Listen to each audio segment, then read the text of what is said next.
Assalamualaikum warahmatullahi wabarakatuh. Selamat datang di Ngopi, ngobrol penting keterbukaan informasi.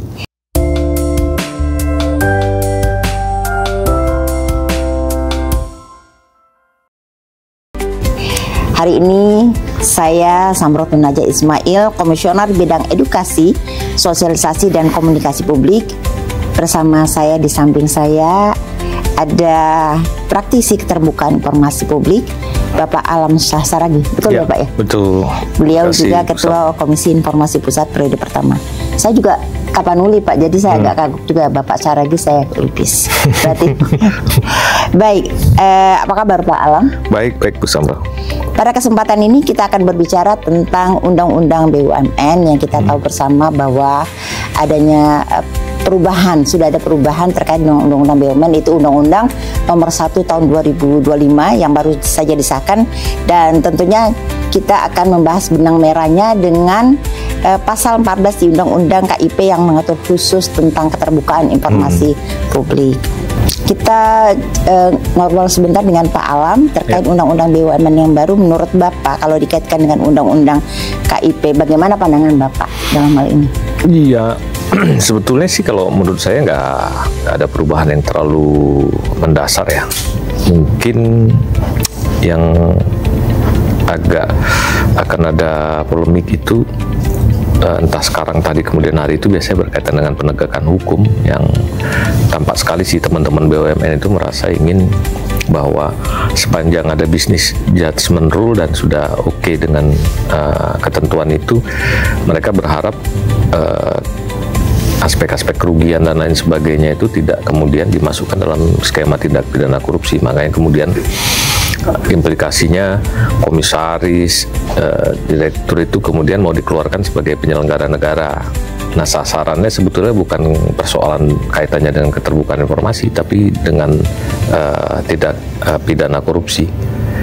Walaupun bukan berarti nggak ada tindak pidana juga yang lain yang bisa dikenakan itu. Nah kemudian kaitan dengan keterbukaan informasi kan, BUMN itu kan kalau dilihat di Undang-Undang Keterbukaan Informasi, dia ditaruh sebagai badan publik dengan tentunya dengan ketentuan yang agak khusus. Makanya kemudian keterbukaan informasi di BUMN itu diatur di pasal 14 ya. 14 C ya.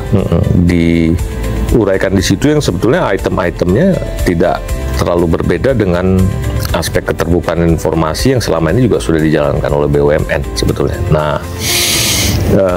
kenapa demikian? Karena waktu pembahasan di Undang-Undang KIP itu dulu terjadi polemik. BUMN ini kan badan usaha, bukan badan publik. Tapi di satu sisi definisi badan publik itu mensyaratkan selain eksekutif, legislatif, dan yudikatif, itu adalah badan-badan lain yang sebagian atau seluruh dananya bersumber dari APBN atau APBD. Yang kedua, yang juga menjalankan tugas dari negara atau penyelenggaraan pemerintahan gitu ya. Nah, dalam konteks ini kan kalau kita lihat BUMN termasuk juga di dalamnya Danantara ya, itu jelas-jelas disebut dia menjalankan, dia ada di bawah Danantara, dan kemudian Danantara sendiri itu tugasnya adalah menjalankan tugas pemerintahan yang didelegasikan oleh Presiden. Jadi menurut saya dalam konteks dia sebagai badan publik fix ya, BUMN itu masih tetap badan publik walaupun undang-undangnya ada perubahan atau revisi. Nah, tentunya karena dia badan usaha, keterbukaan informasinya kemudian kan dilindungi juga sepanjang tidak mengganggu persaingan usaha gitu ya, atau dan itu sendiri di Undang-Undang Keterbukaan Informasi kan ada di pasal 17 tentang pengecualian. Nah, itu yang kemudian penting untuk disadari atau bahkan sampai dipertajam ya, ketika menyangkut akses informasi ke BUMN. Apakah informasi yang ada di BUMN itu memiliki relevansi dan keterbukaan informasi? Salah satunya sepanjang dia menjalankan fungsi publik, fungsi-fungsi tertentu, misalnya katakanlah penugasan tertentu, maka itu adalah informasi publik. Tapi kalau dia kemudian informasi itu dibuka bisa mengganggu persaingan usaha yang sehat, mengungkap kekayaan intelektual dan lain sebagainya, tetap juga harus dikecualikan. Mungkin begitu sih prinsipnya, Bu Samro. Iya. Ya, menarik ya kalau membahas dengan undang-undang BUMN yang baru ini. Saya melihat kalau kita melihat ya dari pasal 4 disebutkan juga memang dipertegas. Kalau kemarin di undang-undang sebelumnya agak lebih abu-abu ya Pak ya. Tapi jelas di sini pasal 4 modal BUMN berasal dari APBN, langsung ditegaskan. Kalau dulu memang penyertaan modal negara dalam rangka ini bersumber dari masih agak di bawahnya, ya kan? Jadi jelas kalau kita kaitkan dengan Undang-Undang Nomor 14 itu memang harus menjalankan keterbukaan informasi publik. Hal menarik lagi kalau ini bagian tentang kewenangan terkait dengan pertanggungjawaban PPI. Kalau sebetulnya terkait dengan keterbukaan, di situ jelas bahwa kewenangan Menteri BUMN ada dua yang berkaitan langsung. Menetapkan arah kebijakan umum BUMN, itu ada di pasal 3C sekarang, dan menetapkan kebijakan tata kelola BUMN. Kalau terkait dengan keterbukaan informasi publik kan mengarah kepada good governance ya. Jadi melihat dari ini memang masih punya relevansi ya Pak ya terkait dengan BUMN-nya. Kalau menurut saya sih undang-undang yang direvisi ini semakin mempertegas bahwa BUMN itu sebetulnya adalah badan publik. Namun demikian kan undang-undang KIP sudah mengatur secara khusus juga dalam konteks BUMN sebagai badan publik. Ada di pasal 3 ya nih Pak. Tertarik ini kita diskusi mungkin tidak berkaitan langsung tentang pertanggungjawaban BPI dan Antara. Apakah ini pasal 3Y poin 3C ya Pak ya C. Menteri, organ dan pegawai badan tidak dapat dimintai pertanggungjawaban hukum atau atas kerugian jika dapat membuktikan. Poin C-nya yang menarik kalau yang lain. Tidak memiliki benturan kepentingan baik langsung maupun tidak langsung. Kita sepakat itu ya. Atas tindakan pengelolaan investasi. Tetapi bisa diartikan juga nih penjelasannya harusnya. Bagaimana kalau seandainya ada benturan kepentingan, tetapi memang tidak berkaitan dengan pengelolaan investasi? Kalau itu sih, namanya benturan kepentingan itu pasti terkait dengan fungsi institusi. Nggak mungkin dia disebut benturan kepentingan kalau nggak ada fungsi. Tapi kan itu sebetulnya lebih pada aspek penegakan hukum dalam konteks katakanlah kemungkinan ada tindak pidana korupsi dan lain sebagainya, menyangkut kerugian keuangan negara. Tapi itu tidak ada implikasinya dengan undang-undang keterbukaan informasi menurut saya.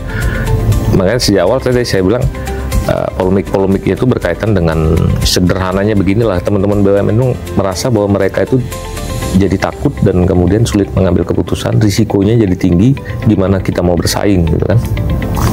Di sisi lain juga publik juga tidak terlalu menyetujui itu karena merasa bahwa BUMN itu tidak bisa disamakan dengan satu entitas bisnis murni. Mana ada di entitas bisnis murni direksi bisa menyuap owner, mana mau ownernya rugi. Tapi kalau BUMN kan ownernya kan jauh sekali, ownernya itu rakyat, diwakili lewat negara mewakili lewat eksekutif mewakili lewat menteri kemudian baru melakukan penunjukan pengurusan tertentu di dalam BUMN. Jadi menurut saya sih terlalu naif lah kalau orang menganggap bahwa BUMN itu bisa jadi privat murni, itu terlalu naif. Nah, dia nggak memenuhi kaidah-kaidah sebagai sebuah korporasi yang murni. Sehingga dia membutuhkan akuntabilitas publik. Nah, kedua, supaya governance-nya baik, dia membutuhkan transparansi dalam tentu. Nah, tapi transparansi yang baik ya kemudian tidak boleh membunuh aspek daya saing BUMN itu sendiri. Kalau menurut Bapak, keterkaitan dan tadi kan menarik juga Bapak bilang bahwa BUMN ini adalah badan usaha, ya kan? Kan kaitannya juga di pasal salah satu pasal Undang-Undang Nomor 14 itu disebutkan juga bahwa badan publik punya hak juga untuk adanya tidak memberikan informasi itu sepanjang kaitannya dengan persaingannya. Batasan salah satunya. Kalau menurut Bapak dengan ada undang-undang ini yang baru, kira-kira batasan yang lebih jelas itu yang persaingan itu seperti apa? Karena kan kadang-kadang badan publik itu BUMN cenderung ini nggak bisa nih dikasih, walaupun dikaitkan dengan perki kita itu misalnya pengadaan, ini kaitannya kalau kita kasih itu berkaitan dengan produk kita, jasa yang merupakan cara untuk tidak bersehadapan dengan persaingan gitu. Gimana menurut Bapak? Ya, kan semua harus kita kembali ke tujuannya ya. Membuka informasi tentang pengadaan di BUMN itu tujuannya untuk apa? Gitu. Kalau dia bilang tujuannya untuk akuntabilitas karena itu adalah institusi yang dimiliki oleh negara, ya tentunya kemudian akuntabilitasnya nggak boleh merusak persaingan usaha itu. Pertanyaannya batasannya apa? Nah, kelemahan Undang-Undang KIP itu saya suka sebut ideologinya itu konsekuensial. Sementara kan penyelenggara kita, kebanyakan ahli hukum kita itu melihat norma itu selalu sesuatu yang sifatnya fix. Mereka tuh tertuang. Ya tidak terlalu nyaman dengan logika konsekuensial kecuali hakim ya yang biasa melakukan tafsir.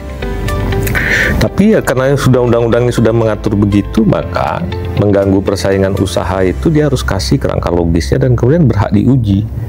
Itulah gunanya dulu dibikin komisi informasi. Karena pasti, jadi dispute itu niscaya terjadi. Nah, kemudian diputuskan oleh komisi informasi, dikasih kesempatan juga sampai ke pengadilan. Tapi kalau dia sudah fix, maka kemudian itu jadi acuan bersama gitu. Sebetulnya kriteria mengganggu persaingan usaha yang sehat itu kan bisa dipakai dengan kaidah-kaidah tentang persaingan usaha dalam ekonomi ya. Apakah kalau itu dibuka kemudian informasinya bisa diambil oleh rival? Kalau diambil oleh rival, apakah bisa menyebabkan daya saing yang bersangkutan perusahaan itu kemudian bisa jatuh? Misalnya yang kedua, di dalam dokumen itu juga ada menyangkut kekayaan intelektual yang memang dirahasiakan, ada rahasia dagang. Itu kan sebetulnya hal yang biasa, di luar negeri juga semua begitu. Jadi menurut saya perbedaan-perbedaan itu tuh bukan sesuatu kesulitan, itu memang sesuatu yang sudah diprediksi oleh Undang-Undang Keterbukaan Informasi. Sebetulnya sudah komprehensif banget ya Pak, kalau undang-undang melihatnya yang mengatakannya. Nah, kalau kemudian orang ingin mendalami atau BUMN-nya ingin mengatur, ya silahkan diatur di dalam gitu untuk menunjukkan bahwa ada sejumlah kriteria yang menyebabkan informasi itu harus dirahasiakan karena menyangkut daya saing. Silahkan aja dibikin, itu kan menyangkut pengetahuan para pengelola informasi di dalam BUMN itu. Nanti kalau toh ada dispute tetap diuji di komisi informasi. Kalau kita lihat nih Pak ya, pada dasarnya sekarang BUMN sudah terlihat ada tingkatnya kesadaran lebih baik ya Pak ya, terkait bagaimana untuk menjalankan keterbukaan informasi publik. Namun tidak dipungkiri di lapangan, terutama ke beberapa sidang kami melihat juga ada permohonan sengketa informasi tapi berkaitan jatuhnya kepada anak perusahaan, ya kan? Nah, di undang-undang sekarang itu memang kalau dibilang anak usaha ya, menurut Pak Alam, ketika anak usaha di situ memang tidak ada PPID-nya, ya belum ada, tetapi ketika dimintakan itu bagaimana sikap kita gitu loh Pak? Karena apakah harus koordinasi ke atasan PPID atau bagaimana? Enggak, anak perusahaan BUMN itu sebetulnya bukan BUMN. Dan itu sudah ditetapkan oleh MA. Dan kita harus patuh dong sama MA. Jangan juga kemudian masih berdebat. Harusnya begini, harus begitu. Enggak. Yang orang kalau mau minta informasi tentang anak perusahaan silahkan lewat BUMN induknya. Jadi itu juga harus tegas ya komisi informasi. Kalau ada orang yang challenge, coba-coba atau trial ya minta ke anak perusahaan BUMN, ya jangan. Di Inggris itu BUMN untuk transportasi itu boleh dimintakan informasi, tapi anak usahanya enggak. Jadi menurut saya sih tetap Undang-Undang Keterbukaan Informasi itu harus rasional juga. Ngapain sih minta-minta informasi ke anak perusahaan? Orang semua adanya mungkin mungkin bisa jadi kepentingannya memang ada yang berhubungan dengan lingkungan Pak, karena itu yang mereka kenal barangkali itu anak perusahaannya. Ya mintalah ke BUMN-nya, karena dia yang punya kendali di situ ya untuk nanya. Terus juga kalau ngomong lingkungan kita juga harus fix lagi tuh. Ini saya belakangan ini agak mulai skeptik tentang para pemohon informasi yang mengatasnamakan lingkungan apa segala macam, tapi nggak fix juga yang dia minta apa gitu ya. Jadi akhirnya nanti kan kemudian orang ngerasa bahwa keterbukaan informasi ini cuma merepotkan. nggak ada manfaatnya. Apalagi kalau misalnya tujuannya hanya disebutkan untuk pengawalan keterbukaan. Ya, ya kan sering gitu ya Pak ya. Hari ini saya menantang semua penganut hak asasi itu, dunia ini sedang berubah. Segala sesuatu itu harus ada benefitnya sekarang. Udah nggak bisa lagi segala sesuatu dianggap bawaan lahir. Jadi, nah kalau sudah mulai menyangkut hak atas informasi juga itu sudah mulai harus dilihat juga gitu ya. Nah, bukan saya mau istilah menyalahkan, bukan, tapi mau mengajak aja bahwa bola bumi ini sekarang sedang mengalami perubahan. Jadi para pejuang keterbukaan informasi itu juga harus siap untuk menunjukkan bahwa kalau dia minta informasi itu harus ada manfaatnya yang punya makna ya, dalam konteks tata kelola, dalam konteks kepentingan publik. Kalau cuma di karang-karang itu kerasa kok gitu. Mana yang serius? Hanya artinya kalau memang intinya kalau mau mengajukan itu tujuannya jelas dan memang ada output dari hasil tujuan itu sebaiknya. Nggak usah sampai output, tapi kerangka logisnya, argumentasi logisnya itu harus konkret bahwa itu memang betul-betul kepentingan publik. Lantas kalau cuma mau ngetes aja untuk katakanlah mau tahu aja, itu kan anggap aja satu exercise, boleh-boleh juga, tapi karena dia urgensinya jadi tidak terlalu kuat, buat apa juga duit negara dihabiskan untuk membiayai komisi informasi menguji hal-hal yang kayak gitu, kira-kira gitulah. Nah itu kan kalau saya hari ini nggak melihat begitu ya. Jadi poinnya memang tadi beberapa kali Bapak menyinggung tentang benefit, tentang kehadiran. Nah kalau kaitannya dengan BUMN, menurut Bapak nih ya, bicara kebermanfaatan. Kan Bapak dari periode 1 sudah sedemikian rupa, bahkan mungkin lahirnya undang-undang itu memang juga menyinggung dengan BUMN. Gimana sih pandangan Bapak ya kalau dikaitkan dengan kebermanfaatan BUMN dari sisi keterbukaan informasi publik untuk masyarakat? Kalau BUMN itu sebetulnya dibandingkan perusahaan swasta itu udah lebih ya. BUMN itu walaupun dia belum go public, laporan keuangan aja harus dia upload di websitenya. Perusahaan swasta mana? Nggak ada. Apalagi dia udah go public, apalagi memang makanya udah, jadi apalagi kalau dia kemudian sudah listed ya di market. Nah itu mau tidak mau kan dia harus patuh dengan kaidah-kaidah ketentuan-ketentuan tentang keterbukaan informasi di sana, sehingga sebetulnya menurut saya itu bukan hal yang asing, apalagi kalau kita lihat di pasal 14 Undang-Undang KIP itu sesuatu yang dari sisi governance di BUMN itu sesuatu yang udah biasa tanpa ibaratnya memang melengkapi tapi intinya mereka sudah, apalagi kan diaudit juga ya Pak ya. Jadi saya lihat nggak ada yang terlalu rumit bagi BUMN. Nah kalau kemudian masih ada yang belum lengkap gitu ya, itu kan sekaligus merefleksikan bahwa kepatuhannya dia terhadap keterbukaan informasi atau standar tata kelola yang baik yang sudah diatur oleh pemerintah sendiri ya lewat menteri di BUMN itu berarti belum fulfill. Nah itu aja manfaatnya sebetulnya, kenapa dia harus didorong untuk mematuhi undang-undang keterbukaan informasi itu supaya dia bisa terbuka sesuai dengan standar yang sudah ditetapkan. Termasuk kalau misalnya yang bicara ini kan lagi agak-agak ini ya, banyak permintaan terkait dengan CSR gitu ya Pak ya. Walaupun pada dasarnya kita bicara CSR itu unsurnya kembali lagi kepada masyarakat. Beberapa dari presentasi keuntungan BUMN gitu.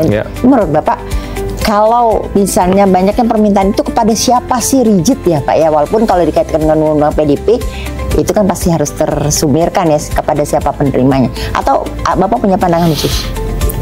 Kalau CSR itu kan bukan milik publik. Hati-hati loh, CSR itu kan corporate social responsibility. Nah, kalau orang sudah sampai mau nanya ke siapa, karena harus bertanya lagi kita apa kepentingannya. Kalau dia bilang untuk akuntabilitas ya kita kembali lagi pada kaidah-kaidah akuntabilitas. Sesederhana itu. Ini saya curiga CSR-nya masuk ke anggota DPR segala macam, nggak apa-apa. Kalau mau kayak gitu, logikanya bukan kepada siapa CSR-nya, minta akuntabilitasnya, mekanismenya, informasi pelaksanaannya. Nah, sampai batas itu. Nah, pertanyaannya kadang yang minta ini kan seringkali juga mengakunya dari media. Dan ujung-ujungnya juga. Nggak apa-apa, media kita harus dukung juga keterbukaan informasi di media, tapi gunakanlah undang-undang pers. Betul. Jadi kalau dibilang kami mau meminta informasi, keterbukaan informasi supaya kami bisa meliput, itu menurut saya bukan rezim undang-undang pers. Pers itu punya hak investigasi. Kalau ada yang kemudian cuma mau meminta di komisi informasi, menurut saya bukan pers, dia kehilangan nature-nya. Dia itu menggunakan hak sebagai warga negara biasa. Kalau warga negara biasa berlaku kaidah di KIP, dia harus menempuh proses.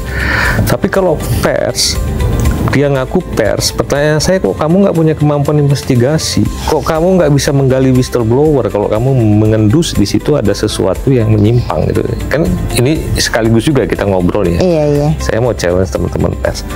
Beberapa kali kalau ada yang kayak gitu saya bilang, kamu bukan wartawan. Kalau menanyanya, mau minta secara langsung. Harusnya bisa dengan cara kemampuan kompetensinya secara betul. Kalau dia bilang kami perlu ini untuk kebutuhan litbang di perusahaan di media kami segala macam. Oke, lanjutkan aja lewat undang-undang KIP itu enggak. Tapi kan kadang-kadang memaksa kita membuka sesuatu yang levelnya udah investigasi. Menurut saya bukan begitu. Tapi kadang-kala gini, ini menarik juga Pak Alam.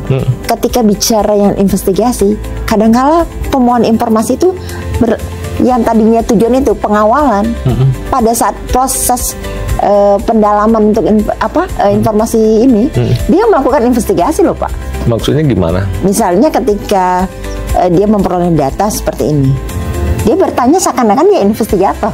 Misalnya gimana? Misalnya ini ininya, mana bukti validasinya, mana bukti seperti itu Pak. Ketika dapat data pengeluaran, katakanlah bicara tadi CSR, ya kan? Ya kalau itu ya nggak usah dilayani. Nggak usah dilayani. Kan kita udah kadang-kadang kenapa sih keterbukaan informasi itu kok kita tafsirkan investigasi. Orang kelakuan manusia aja masih disembunyikan oleh malaikat sampai akhir zaman kok sekarang. Jadi kan semua ada prosedur. Jadi menurut saya hal-hal tertentu itu jangan kita anggap sesuatu yang aneh. Mungkin orang effort ya berusaha mencari sesuatu, ya dia punya hak lah untuk berusaha. Tapi kemudian penyelenggara di badan-badan publik termasuk Komisi Informasi juga tahu batasnya, batas mana. Jadi kalau kemudian nggak bisa dapat dan mengomel bahwa keterbukaan itu nggak bisa menjamin hak dia, ya memang ternyata hak dia itu tidak bisa dijamin dengan undang-undang keterbukaan informasi. Kalau mau melakukan investigasi untuk kebutuhan jurnalis ya pakai undang-undang pers lah. Kalau nggak tahu caranya, ya berarti kan saya akan mempertanyakan akreditasi dia sebagai wartawan. Sudah melakukan sertifikasi loh Pak. Iya. Itu yang punya yang namanya label wartawan itu pasti sudah punya sertifikasi. Iya makanya kan. Diakses kan. Iya, artinya kan aneh itu loh pasti. Tapi kalau misalnya ketemu dengan teman-teman media yang agak ini atau jurnalis-jurnalis yang beberapa kayak teman-teman media mainstream yang sudah lumayan berpengalaman, jarang kok mereka sampai ngotot begitu. Tapi kalau di daerah kita kan sering. Nah, maka yang ngotot itu maksud saya bukan yang medianya sebetulnya Pak, pemohon dalam kategori yang memang LSM lah katakan misalnya atas nama ya boleh-boleh aja dia minta dan boleh juga untuk tidak dijawab kok. Tetapi ya mungkin tetap mengedepankan namanya sikap kewajaran, jangan seperti investigasi yang itu ya Pak ya. Karena itu yang dirasakan menurut info beberapa badan dulu merasakan itu ketika meminta, agak susah membedakan meminta terkait dengan pengawalan tapi kemudian mengarah kepada ya mungkin pengawalan kan terus terang aja dia mau advokasi, dia mau dapat informasi supaya bisa melihat apakah sudah benar apa enggak. Itu kan untuk menunjukkan sebuah proyek atau sebuah belanja itu sesuai dengan akuntabilitas kan ada standar umumnya. Dia pakai standar umum itu. Tapi kalau sampai mau ngecek kualitas jalan segala macam, dari mana kompetensinya? Apakah dia punya kompetensi untuk mengukur ketebalan? Saya nggak membela yang jalan, boleh jalan juga brengsek, boleh jadi. Tapi kalau orang tidak kompeten membuka sesuatu yang salah, enggak. Bukan itu kan tujuan keterbukaan informasi. Kita menambah masalah. Lantas gimana kalau ternyata kami mencurigai misalnya pembangunannya nggak sesuai dengan speknya dan lain sebagainya? Ya laporkan kepada pihak yang berhak untuk melakukan itu. Contohnya apa? Kan kami ke Komisi Informasi mau mempertanyakan itu. Ngapain ke Komisi Informasi? Kenapa nggak ke Ombudsman langsung?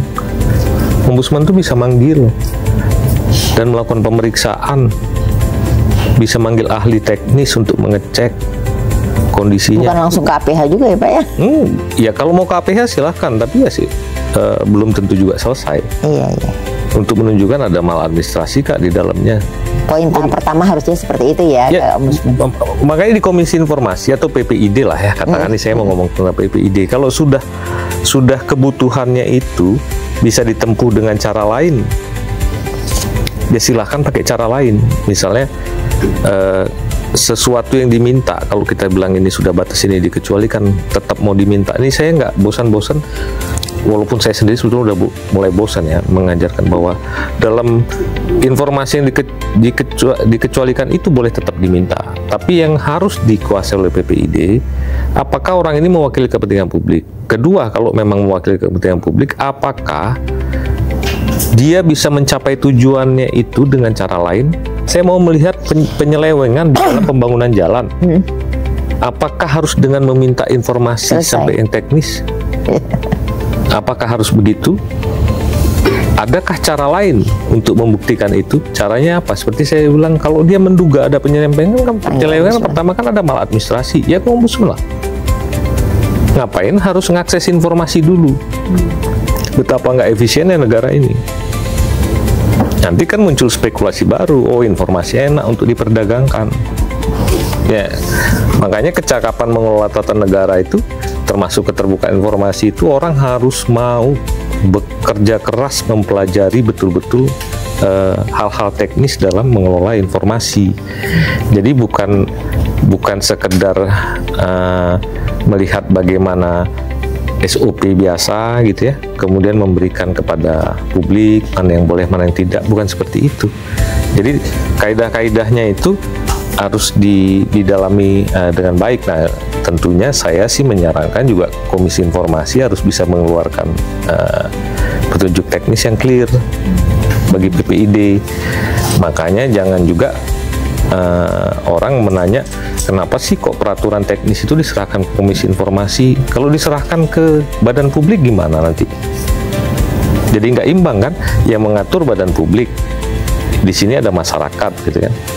Nah maka saya kan terakhir mendengar nih wacana baiknya sih Komisi Informasi jangan mengatur tentang petunjuk teknis untuk akses informasi, diatur dengan PP aja. Saya bilang loh, kalau badan publik yang mengatur, yang mintanya adalah masyarakat, wasitnya siapa gitu. Betul. Maka taruhlah di Komisi Informasi. Kenapa saya agak tajam ya ngomong seperti ini?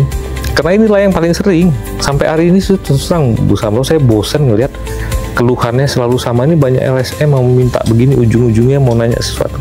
Ya kenapa dilayani? Ya itu harusnya dengan tadi ada standarisasi dalam petunjuk teknis ya Pak, yang mana yang kan stepnya jelas ya. Ini saya mengulangi lagi. Pertama, kalau orang mau minta informasi, apakah dikecualikan atau tidak? Kalau dia kemudian dikecualikan, maka cek lagi, masih boleh diminta nih. Kalau dikecualikan harus diuji kan. Pertama, cek dulu apakah permintaannya itu mewakili kepentingan publik atau bukan. Kalau kepentingan privat udah tutup aja, nggak usah. Kalau dia ternyata kepentingan publik, cek lagi apakah ada cara lain yang bisa dia tempuh di luar cara mengakses informasi ini agar tujuannya tercapai. Kalau ada cara lain, tutup aja, suruh dia lakukan cara lain. Kalau tidak ada cara lain, baru lakukan uji kepentingan publik di situ ya. Apa yang dimaksud dengan uji kepentingan publik itu adalah teknik pemberian informasi yang tetap aman bagi kerahasiaan yang ingin dilindungi undang-undang.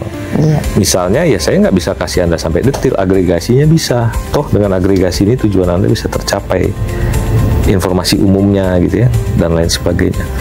Kalau masih juga ngotot, ya sudah tutup aja, silahkan nanti lakukan keberatan dan kemudian silahkan bersidang di Komisi Informasi. Tapi analisis itu sudah disiapkan, kerangka dari awal sampai kronologisnya, pertimbangannya. Jangan ke Komisi Informasi kemudian juga nggak punya argumen seperti itu. Betul. Apalagi nanti sampai di pengadilan. Hakim juga kan mengurus banyak hal di PT UN itu. tahapan-tahapan itu yang harusnya ditempuh dulu, dipahami dan dilakukan oleh badan publik. Sehingga kan hakim tahu udah dari awal, udah dilakukan, bahkan di Komisi Informasi udah diuji gitu ya. Kemudian, jadi teman-teman di badan publik itu juga punya sesuatu yang kuat. Bagi saya nih, saya terus terang ya Bu Samro, harusnya PPID itu menguasai teknik itu. Bagaimana dia mau mengarahkan petugas informasi kalau dia nggak menguasai? Maka menurut saya, sekalipun PPID itu ex officio, syarat pertama dari semua badan publik, terutama para menteri dan pimpinan ya, kepala dinas dan sebagainya, kalau orang ditunjuk jadi PPID, pastikan dia menguasai cara seperti itu. Kalau dia tidak, lakukan pembinaan atau bimbingan teknis untuk bisa melakukan seperti itu. Pak Alam, tadi kita sudah bicara beberapa sekilas terkait dengan BUMN. Kalau kita kaitkan dengan Undang-Undang KIP yang saat ini masih proses untuk pembahasan tentang adanya rencana revisi.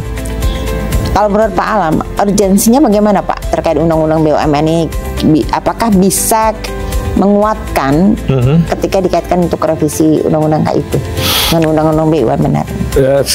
Ya bisa, karena di situ kan makin dipertegas ya, ketimbang yang dulu. Kedua, kalau memang betul nanti ada rencana untuk revisi Undang-Undang KIP, ya mungkin ada baiknya sih. Poin mana kira-kira Pak yang menurut Bapak yang kaitannya dengan BUMN harus ini gini, harus menjadi masuk dan harus menjadi kaitannya? Jadi ada beberapa yang berkaitan dengan BUMN itu sebagai badan publik itu kan harus dipertegas. Kedua, kompetensi dalam pengelolaan pelayanan itu, pelayanan informasi publik. Menurut saya kalau nanti ada kaitan dengan revisi Undang-Undang Keterbukaan Informasi, ada dua item juga yang perlu ya dipertegas di situ. Pertama, kalau bisa adalah menyangkut item-item atau standar layanan informasi di BUMN. Jangan disamakan dengan badan publik secara umumnya. Nah, kemudian kedua adalah tentang tata cara dalam pengecualian informasi. Itu baiknya diatur di dalam Undang-Undang Keterbukaan Informasi, walaupun tidak detail ya. Nanti detailnya mungkin ada di peraturan di bawah undang-undang. Nah, dalam konteks itu antara kementerian yang ditunjuk sebagai leading sektor dalam keterbukaan informasi dengan Komisi Informasi itu kan ada dua kementerian. Kalau untuk pemerintah daerah Kemendagri, kalau untuk kementerian secara umum dan lembaga itu Kominfo, dan kemudian ada Komisi Informasi untuk tempat dispute. Itu kemudian harus juga menyiapkan satu skema untuk standarisasi kompetensi orang yang berfungsi sebagai PPID. Kalau di BUMN udah terbiasa dengan namanya sertifikasi ya untuk satu profesi tertentu, tapi kalau toh nanti suatu saat sampai diturunkan lebih detail menyangkut sertifikasi dan lain sebagainya, saya kok lebih setuju yang pertama, dua kementerian plus Komisi Informasi ini harus menyiapkan satu bimbingan teknis, satu unit yang mengelola bimbing teknis. Siapapun yang kemudian menjadi PPID, siapapun yang menjadi petugas informasi, maka dia harus masuk dulu ke dalam unit ini untuk mendapatkan pengetahuan tentang bagaimana menyelenggarakan keterbukaan informasi. Kenapa saya bilang itu jadi sangat penting hari ini? Karena keterbukaan informasi hari ini tidak sama lagi dengan dulu. Basisnya sudah bukan dokumen, kemudian juga dunia medsos ini sudah membuat digital, teknologi digitalnya sudah membuat keterbukaan informasi sedemikian rupa. Yang ketiga, kita sudah punya undang-undang perlindungan data pribadi yang juga harus sinkron, sehingga pengetahuan tentang keterbukaan informasi publik itu ke depan tidak bisa lagi cuma sekedar melakukan pertemuan-pertemuan forum sosialisasi. Sudah Indonesia harus sudah bukan harus lebih pendalaman. Maka kalau nanti ada rencana merevisi Undang-Undang Keterbukaan Informasi, aspek-aspek itu harus masuk di dalam norma-norma di dalam revisi Kalau tadi terbuka informasi. Pak Alam kan menyebutkan Komdigi, ya kan, terkait dengan kementerian. Oh ya, Komdigi sekarang namanya, bukan Menkominfo. Nah, kan ini kan BUMN pasti masih dalam supervisi Kementerian BUMN. Jadi memang lebih pas ya kalau tetap berhubungan dengan Komdigi dalam hal kaitan pendalaman bimbingan teknis tadi ya Pak. Iya, tentunya mungkin juga Kementerian BUMN ya. Saya benar juga Kementerian BUMN juga perlu masuk situ biar untuk membahas. turunannya untuk BUMN-nya ya Pak. Ya betul juga Bu Samro sudah mengingatkan. Jadi nanti waktu pas revisi Undang-Undang KIP, walaupun nanti lead-nya itu pasti di Kementerian Komdigi gitu ya. Jangan lupa untuk berkoordinasi dengan Kemendagri karena nyangkut daerah dan Kementerian BUMN. Kaitannya untuk BUMN-nya sendiri BUMN. Apalagi dengan Komisi Informasi ya. Iya. Menurut saya itu dilakukan saja dan kemudian ya item-item yang penting seperti yang saya sudah sampaikan tadi. Satu, tentang pengecualian informasi itu penting diatur agak lebih detail ya, tata caranya bukan lagi kontennya. Selama ini kan kebingungan orang kan tata cara dalam mengecualikan informasi. Walaupun tidak sangat detail nanti. Kalau detailnya kan nanti bisa diatur dengan peraturan Komisi Informasi. Kemudian harus ada satu kerjasama dari 4 institusi tadi, Kemendagri, Kementerian Komdigi ya, terus kemudian Kementerian BUMN dan Komisi Informasi Pusat dalam hal ini untuk menyelenggarakan satu pembinaan kompetensi dari para pejabat pengelola informasi dan dokumentasi di sana, baik di BUMN, baik di badan publik yang umumnya, apalagi juga di pemerintahan daerah. Dan di pemerintahan daerah ada BUMD juga nantinya akan sama gitu nature-nya. Saya kira itu sih Bu Samro, dan kalau itu tidak dilakukan tidak terlalu penting jadinya. Jadi harus ada standarisasi yang lebih jelas ya, Pak, sehingga BUMN manapun, dimanapun ya, termasuk itu juga Pak, agak critical issue juga terkait dengan struktur PBID Pak, ya kan? Masing-masing kan kalau kita tahu kan BUMN itu punya unit di bawahnya, di luar anak perusahaannya Pak. Kalau tadi kan Pak Alam bilang anak perusahaan ya udah tidak menjadi. Tapi unitnya misalnya dia ada cabangnya, ada perwakilannya, tetapi kan menjadi satu supervisi. Idealnya memang harus clear mana yang memang harus melalui ke atas, sehingga pun ketika ada sengketa tidak serta-merta misalnya Komisi Informasi Provinsi bisa memanggil untuk sidang gitu kan, sidang sengketa kalau terjadi sengketa di kantor perwakilan itu, padahal atasan PBID-nya misalnya ada di kantor pusat gitu kan Pak. Ya saya nggak tahu, itu tergantung pengaturan lebih teknis. Jadi menurut saya, tapi itu bukan di wilayah di undang-undang ya. Mungkin diberikan mandat oleh undang-undang untuk diatur lebih lanjut melalui apa. Nah, pada saat menyusun aturannya itu harus disepakati. Satu. Terkait kewenangannya ya Pak ya, untuk kewenangan itu.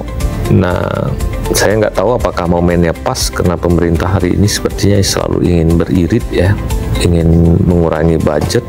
Apakah kita masih mau membiarkan Komisi Informasi seperti ini dipisah, didesentralisasi? Saya orang yang dari dulu tidak terlalu sepakat. Nah, fungsi penyelesaian sengketa itu bukan sesuatu yang bisa didesentralisasi, tapi layanan informasi ya bisa, fungsi pelayanannya. Tapi fungsi penyelesaian sengketanya itu nggak mungkin. Sama dengan pengadilan kan nggak mungkin didesentralisasi. Nah, saya paham sih dulu waktu menyusun undang-undang ini tampaknya juga pemikiran belum sampai ke sana. Tapi kan sekarang kita sudah merasakan muncul masalah-masalah seperti tadi. Ini kalau cabang dari sebuah BUMN siapa yang menyelesaikan dispute?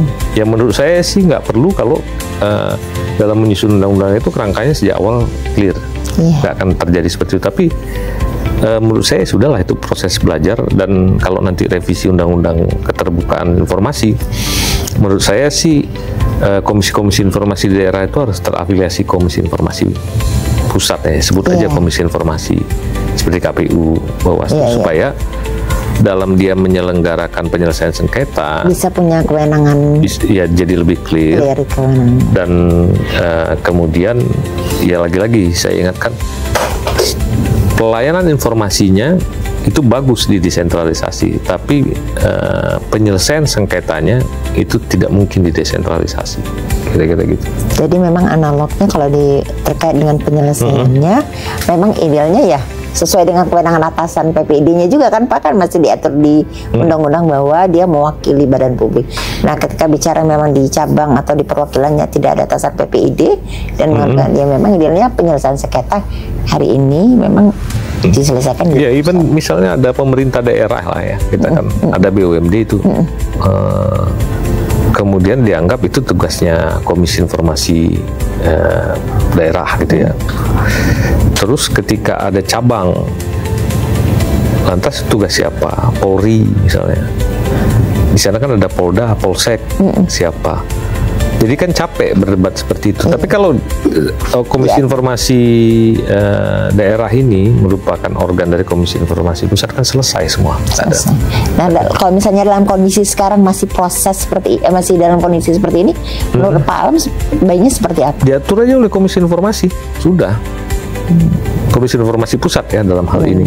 Nah, terkait di badan publik yang menjadi ruang lingkup nasional ya gitu ya Pak? Iya, silakan Komisi Informasi Pusat yang menentukan. Kalau untuk itu ya, dan kemudian ya badan publik harus patuh dalam proses itu, termasuk Komisi Informasi di daerah ya, di provinsi juga harus patuh dengan aturan yang ditetapkan oleh Komisi Informasi Pusat. Kalau menurut Bapak ini terkait dengan kalau tadi kan bicara revisi undang-undang KIP. Kalau di undang-undang BUMN seandainya dimungkinkan ada review ulang undang-undang BUMN, apa yang pesan Bapak untuk melekatkan terkait dengan keterbukaan informasi? Ada nggak kira-kira perlu dilekatkan? Di review ulang maksudnya? Misalnya undang-undang BUMN yang ada ternyata ada perubahan lagi misalnya kan? Ya kan ada aspek tata kelola. Nah, kalau ada aspek tata kelola itu mungkin di sana diatur agak lebih clear ya dalam rangka keterbukaan informasi gitu di penyelenggaraan badan usaha milik negara, maka itu diatur aja. Apakah di situ dinyatakan bahwa harus ada yang bertanggung jawab ini khusus, boleh aja. Tapi kan saya nggak berani mengatakan harus begitu. Kalau semua keinginan sektoral itu kita penuhi, bonyoklah BUMN kita. Nanti perlindungan data pribadi mau juga. Nanti kemudian penyiaran ingin juga ada satu representasi. Jadi menurut saya sih bikin aja satu dalam konteks tata kelola itu kan ada di BUMN yang sudah bertanggung jawab. Dan dia kan punya kewenangan untuk menunjukkan Korsek, di bawah Korsek mungkin ada humas, dibagi lagi dua, mungkin yang berkaitan dengan layanan informasi publik, yang satu berkaitan dengan public relation, itu kan diatur sendiri lah. Iya, tidak harus dibesar. Tapi kalau memang ada, kalau menurut saya sih sepakat saja yang tadi, tapi kalau seandainya boleh ditegaskan, kadang-kadang kalau ditegaskan itu lebih clear Pak, ditegaskan di undang-undang BUMN bahwa misalnya ada poin pasal bahwa terkait dengan tata kelola agar memperhatikan lebih ya gitu misalnya keterbukaan misalnya gitu ya, kan. Ini kan kita ngobrol-ngobrol ya. Ngobrol-ngobrol kan. Saya akan bilang orang yang berpikir ingin ditegaskan segala yang berkaitan dengan kepentingan sektoral cuma bukan dari KIP seperti bersama semua. Bonyok lah BUMN kita. Saya mau kasih contoh nih. Iya, contoh Pak. Barusan aja kan sudah ditegaskan bahwa tidak bisa dilakukan penegakan hukum apabila terjadi kerugian, kecuali gitu. Hasilnya penegasan itu apa? Mau bikin semua orang bingung juga. Jadi saya ulang sudahlah. Hal-hal yang sebetulnya sangat yang bisa diterjemahkan teknis, dan sektoral begitu, nggak semua juga harus diakomodasi secara teknis. Dengan kata-kata tata kelola itu sebetulnya itu sudah menjadi bagian dari good governance ya. Jadi, tapi maunya kita kadang-kadang biar terangkat gitu. Iya, biasa itu sih semua. Ya Pak, ini tadi kan sebelum kita akhirinya Pak ya. Kalau menurut Bapak ini, bagaimana sih pandangan Bapak terkait pentingnya keterbukaan informasi dalam kehidupan kaitannya BUMN, tidak hanya BUMN ya, tapi personal internal mereka Pak. Mereka merasa bahwa bukan badan publik, bukan lembaganya aja yang bertanggung jawab, tapi insan dari BUMN-nya ini. Nah kita bicara BUMN nih Pak ya. Ya kalau itu kan harus diturunin. Kalau sudah personal itu biasanya tidak dengan kultur ya. Maka kemudian konteks keterbukaan informasi itu harus bisa masuk ke value set atau perangkat-perangkat nilai yang ada di dalam BUMN itu untuk turun ke individu. Suka nggak suka, misalnya harus masuk pengetahuan dulu ya, terus in practice dalam hal perilaku yang kemudian harus diinternalisasi ke proses pembinaan SDM di BUMN itu sendiri. Kan ada training tuh kan, bahkan ada corporate university-nya sekarang. Nah, substansi itu harus masuk ke sana, substansi keterbukaan itu harus masuk. Sepakat, Pak. Jadi bukan masuknya dalam hal di corporate university, jangan masuk lagi ke hal yang sifatnya SOP, prosedural, segala awareness macam. berarti ya, maksudnya itu pada harus awareness masuk. ya, pemahaman awareness. Makanya menurut saya materi-materi tentang keterbukaan informasi itu harus bisa juga di-package atau dikemas sedemikian rupa supaya bisa dijadikan materi-materi untuk membangun kesadaran di identitas badan publik, misalnya BUMN. Nah, pada saat-saat itu Pak ya, mereka masuk seleksi kan ada pelatihan. Nah, itu mulai dari semua jenjangnya kan ada. Ya, jenjangnya. Nanti kontennya juga akan disesuaikan dengan jenjang itu. Yaitu harusnya Komisi Informasi yang kerjasama dengan Kementerian BUMN lah. Biar penurunannya ke bawahnya. Gitu. Pak, kalau itu tadi berkaitan bicara tentang internal BUMN. Kalau tentang masyarakat sendiri, apa sih pentingnya keterbukaan informasi menurut Bapak hari ini dari kacamata Bapak? Kalau orang sakit butuh kamar segera, dia nggak punya informasi tentang kamar, terus kemudian terlambat 15 menit tidak tertolong, kira-kira rasanya gimana ya? Matilah kan. Nah, itu tingkat yang paling ekstrim. Makanya informasi itu ternyata juga penting, bisa menyangkut hajat hidup. Terus kemudian kalau orang tidak punya uang tapi ingin pintar, anak-anaknya ingin sekolah, kalau dia nggak punya informasi tentang beasiswa gimana? Selamanya pendidikannya segitu aja, sementara orang yang sudah punya informasi lebih dia bisa ikut sekolah bahkan sampai ke luar negeri. Kalau tidak ada informasi itu gimana gitu? Hari ini kan kita bisa lihat anak tukang becak gitu ya, saudara-saudara kita yang harus berprofesi sebagai penarik becak gitu ya, bisa dapat beasiswa yang ini segala macam karena memang terbuka informasi itu. Jadi bagi saya kalau untuk masyarakat itu gunakan aja hak keterbukaan informasi ini yang punya kaitan dengan manfaat secara langsung. Nggak usah terlalu muluk dulu. Kami ingin mengawal penyelenggaraan negara yang bersih dari ini. Ya, terus kamu mengawalnya gimana? Sehari-hari dirimu apa? Ya pokoknya saya mengawal pemerintah. Nanti akhirnya Republik ini dipenuhi oleh ormas. Dan hari ini udah mulai terasa kan kita. Mulai konflik nih antara aparat penegak hukum dengan ormas-ormas yang mulai juga berseragam gitu. Masing-masing ingin dikedepankan ya. Makanya jadi menurut saya sih keterbukaan informasi untuk masyarakat secara luas manfaatkan, gunakan untuk bisa mendapatkan manfaat yang sebesar-besarnya dalam konteks mengembangkan diri ya, bukan untuk hal-hal yang kemudian juga maksud saya jadi kontraproduktif. Ya, saya tertarik tadi dengan poin dengan kesehatan ya, mungkin menjadi bagian penting juga dipertimbangkan untuk revisi undang-undang KIP ini. Kembali yang ke tadi itu Pak, begitu bicara ini karena ada saya ikut jadi majelis sidang waktu itu, jadi salah satu pemohon informasi merasa pentingnya informasi, kejelasan, tetapi ketika termohonnya katakanlah rumah sakit swasta itu nggak bisa kita follow up keputusannya. Nah, andai kita dibuka ruangnya bukan hanya bicara penyelenggara negara tapi kalau dia masuk kategori satu aja penyelenggara negara, karena nggak mungkin rumah sakit itu hadir tanpa proses validasi regulasinya kan. Kalau di undang-undang pelayanan publik kan itu bagian dari penyelenggaraan pelayanan publik. Nah, problemnya hari ini banyak sekali pelayanan publik itu sudah diprivatisasi. Jadi kalau menurut saya sih di dalam revisi undang-undang keterbukaan informasi baiknya juga yang menyangkut pemenuhan hajat hidup orang dalam hal-hal yang dijamin oleh negara. Dijamin lah, kesehatan misalnya, itu kan pasti pelayanan sosial dasar gitu segala macam, kesehatan, pendidikan, mau dia swasta mau enggak, maka kemudian harus berlaku ya Pak ya, jadi poin. Ya, kenapa harus begitu? Kalau enggak jadi nggak adil dong. Hanya gara-gara dia BUMN, hanya gara-gara dia sebuah yayasan yang menerima sumbangan, Coba bayangin, saya menerima sumbangan 10 juta lantas saya jadi badan publik. Jadi kan kita kusut perdebatan kita. Padahal esensinya dia kenapa harus terbuka, karena dia sedang melakukan fungsi kepentingan publik dalam hal ini yang dijamin konstitusi, pendidikan, kesehatan gitu ya. Bukan dalam konteks mencari keuntungan dalam bisnis gitu ya, fungsi bisnis.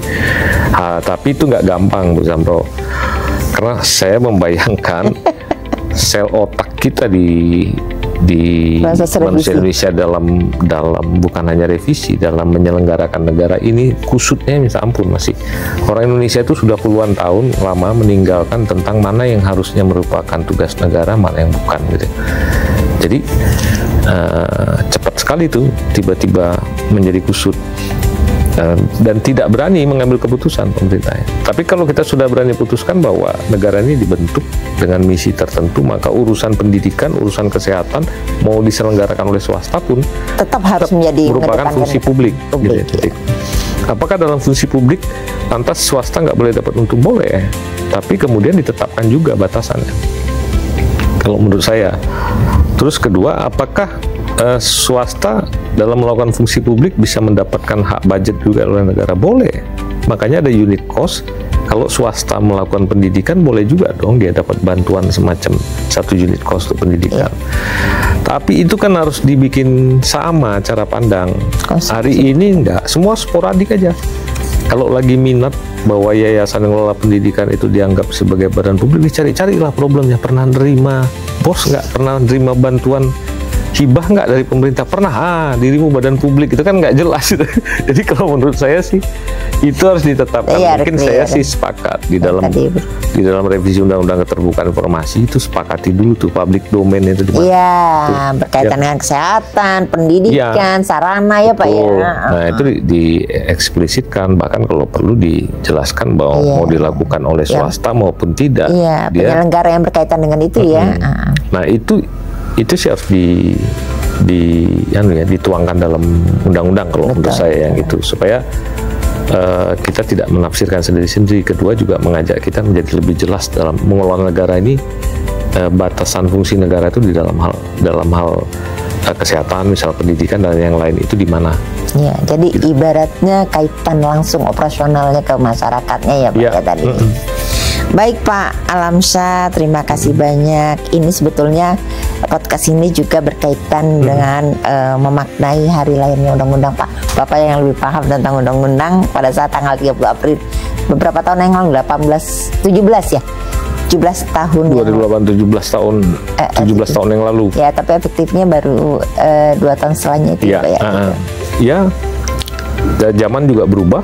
Zaman saya dulu semua masih basisnya dokumen fisik yang mulai masuk ke digital dengan cara di-scan, kemudian di-upload. Sekarang udah bisa. Hari ini bahkan udah interaktif. Jadi menurut saya sih keterbukaan informasi ini juga ikut dengan perkembangan zaman ya. Nggak selamanya apa yang saya tahu di zaman itu lantas masih bisa digunakan di hari ini. Justru itulah sebetulnya kan pentingnya institusi-institusi terkait menyesuaikan dengan konteks zaman.